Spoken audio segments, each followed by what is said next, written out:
This is a not too expensive way that you can get amazing quality trees literally out of the box. Hey there, so great to see you. I hope I find you well. I'm Jenny Kirk, welcoming you up here to the loft on Weir Yard. And today I want to talk to you about trees. Now, we've done videos in the past where we've shown you different methods and different products to get great results making your own trees.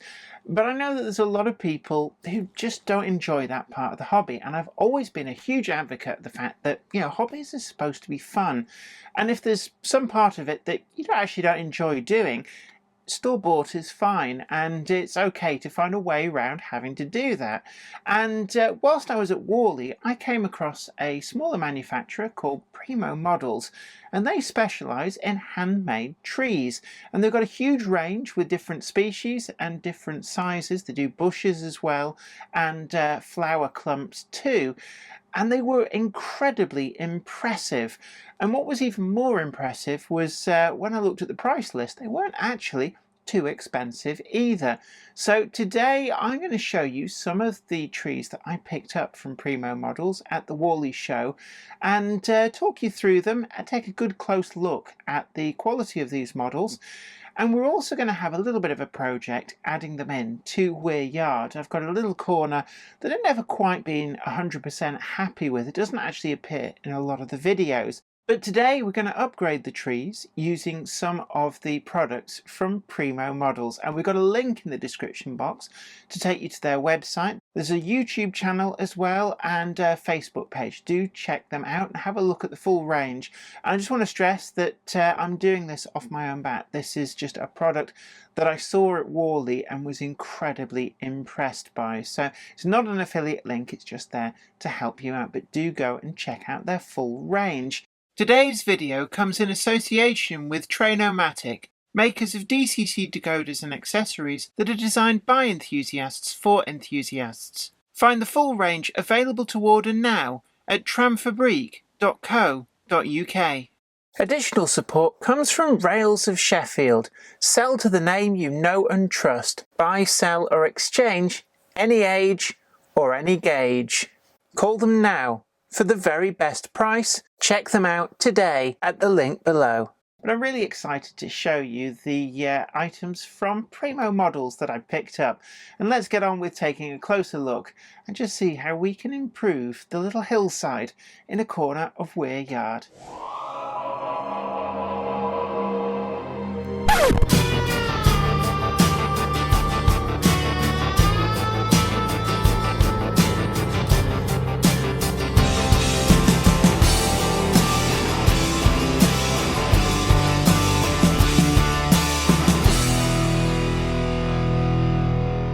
Whilst at Worley, one of the smaller manufacturers that I came across was Primo Models, and I really was blown away by the quality of their products.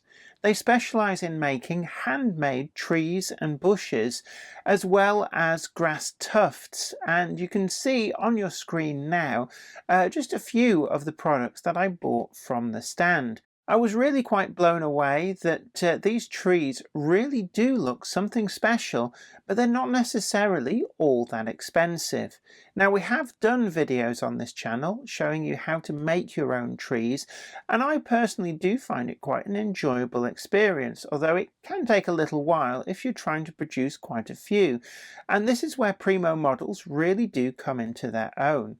They have a wide variety in a number of different sizes, and it's very easy for modelers to forget that real trees quite often get really big, and I mean really big.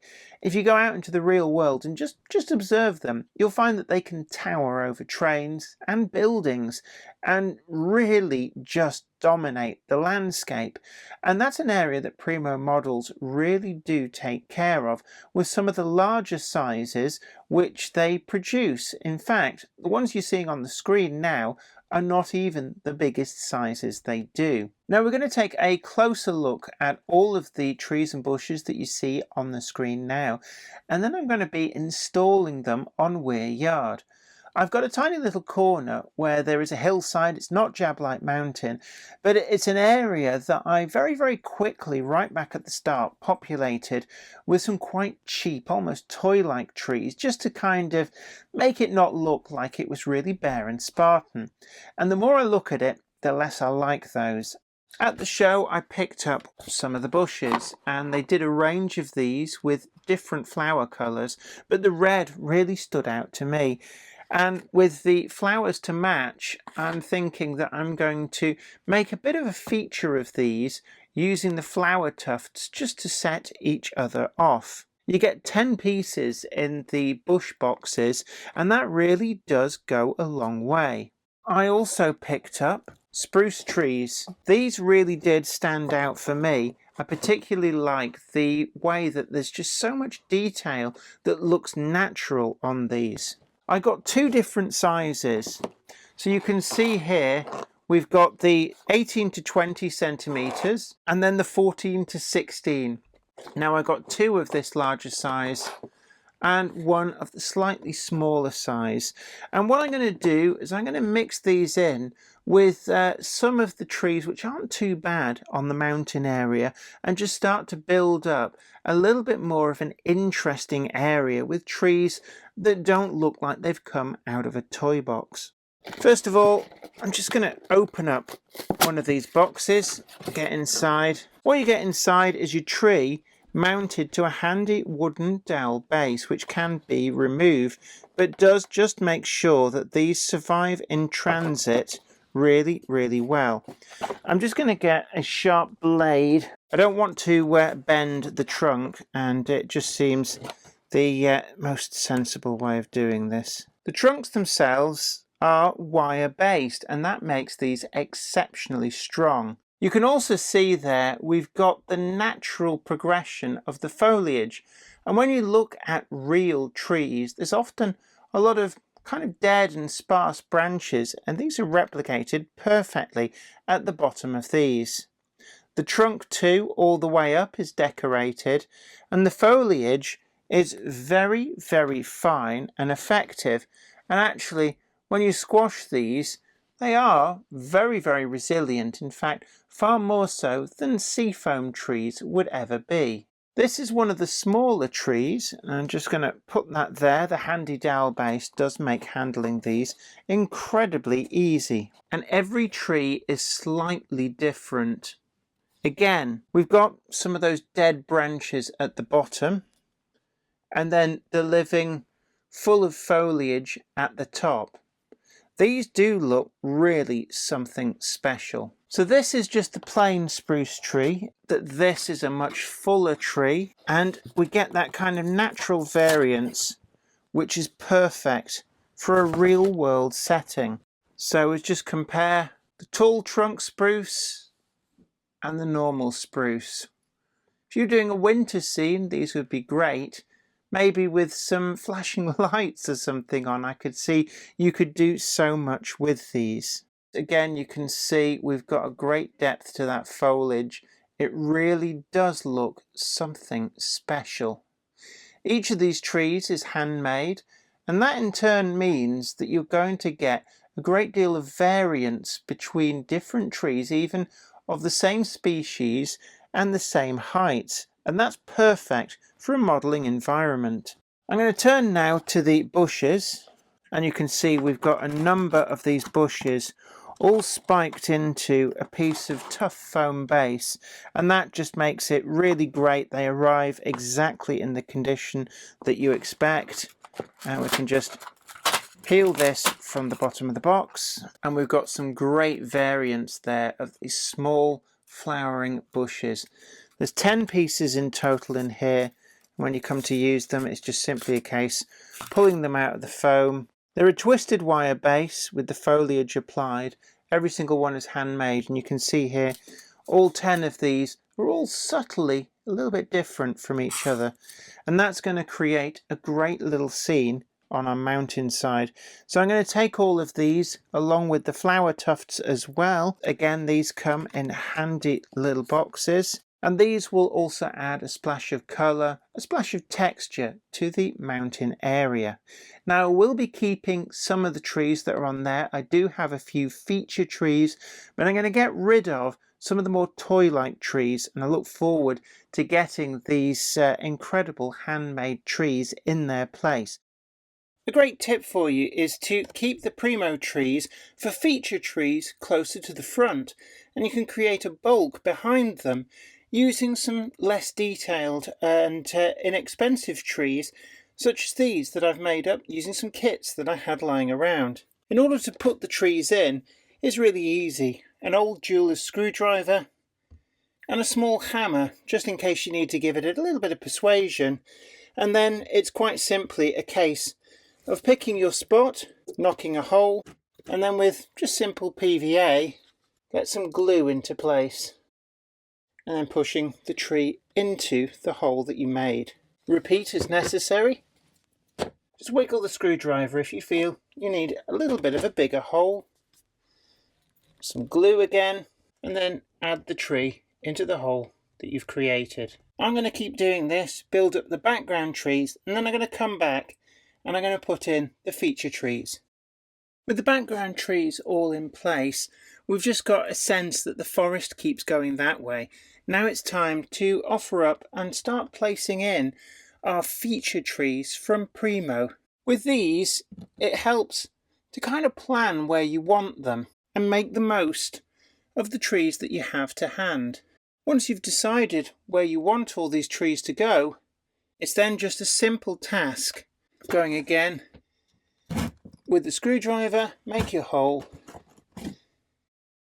add some glue in, and then place in the tree.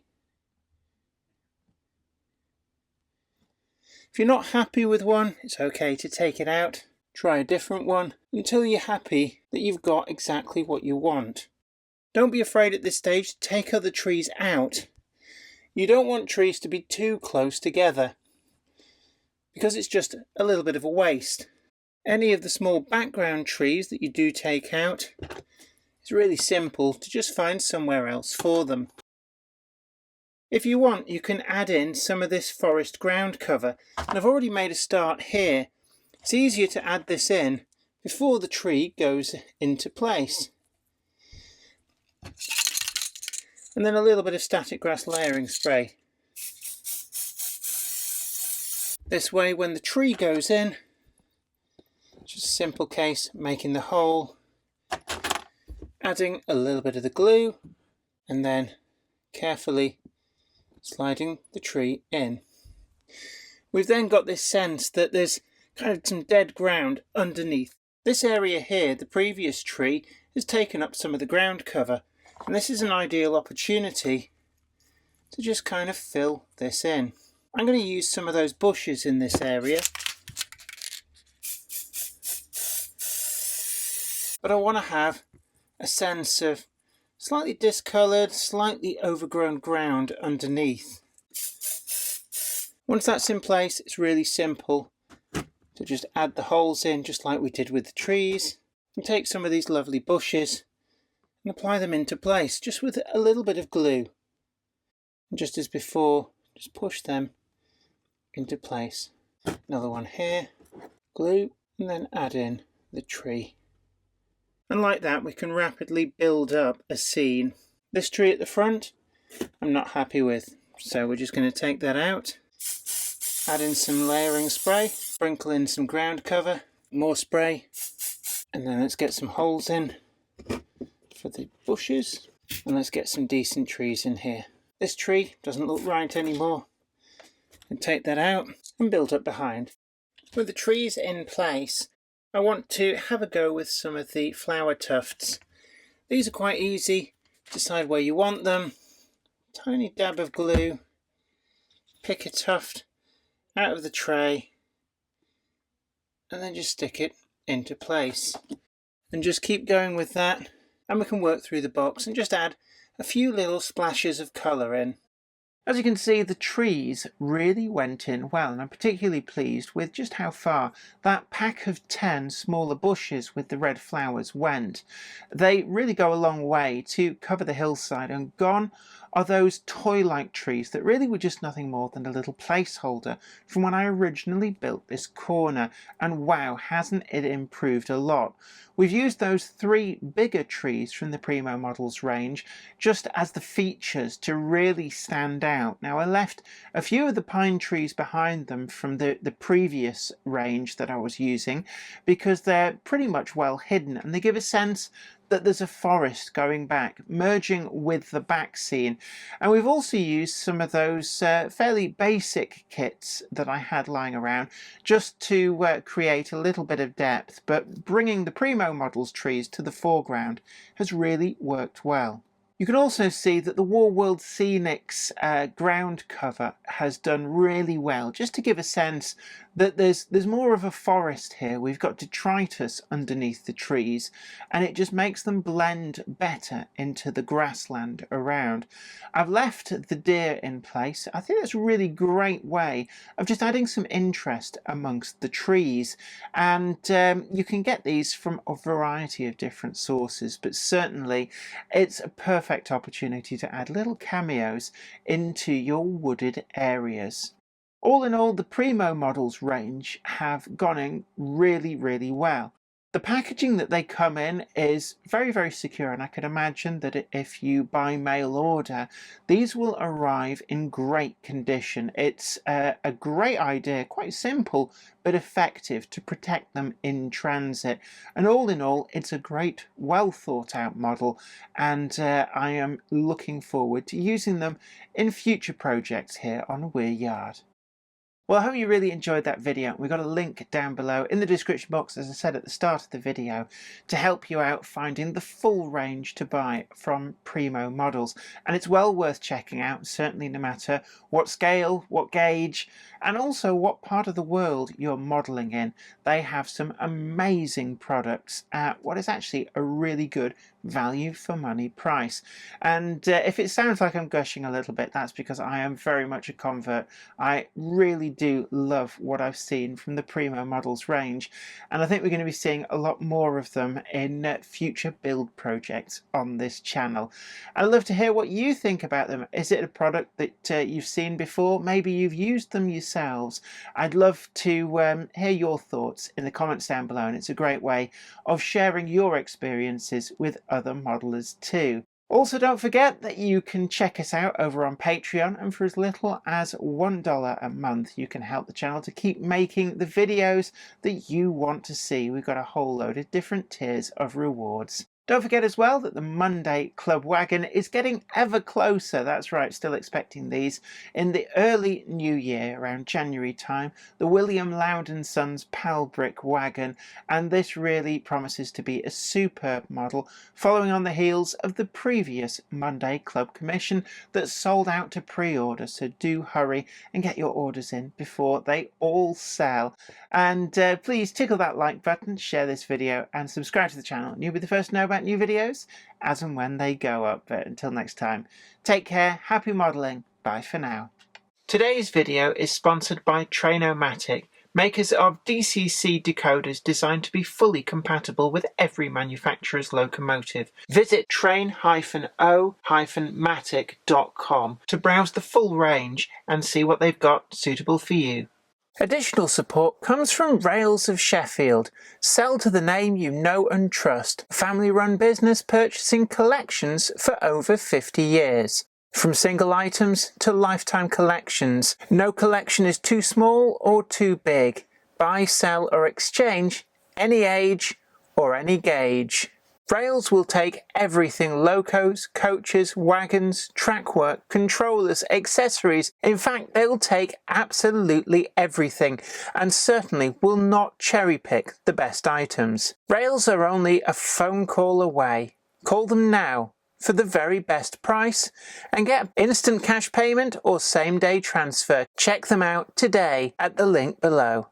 I'd like to send out a huge thanks to everybody who supports me on Patreon, and an extra special huge thanks goes out to Anthony Kidson, Offshore Allen, Michael Lockie, Helen Sink, Gary Lewis, David Quinn, Sparky 107107, George Botterini, Chris Moss, Robert Steers, Sam Yates, Dale Williams, John N from NC, NYMRish, Jonathan Foster, Peter, Clifford Ison, Larry W. Grant, NI Railways 4000 class, Ian Coulson, Alan Dickerson, Eddie Papere, Karen Nichol, Medwin Williams, Crossways Point Junction, 3B Rail, Jennifer Horton, and James Beckett. Thank you. Without you guys, I couldn't do this.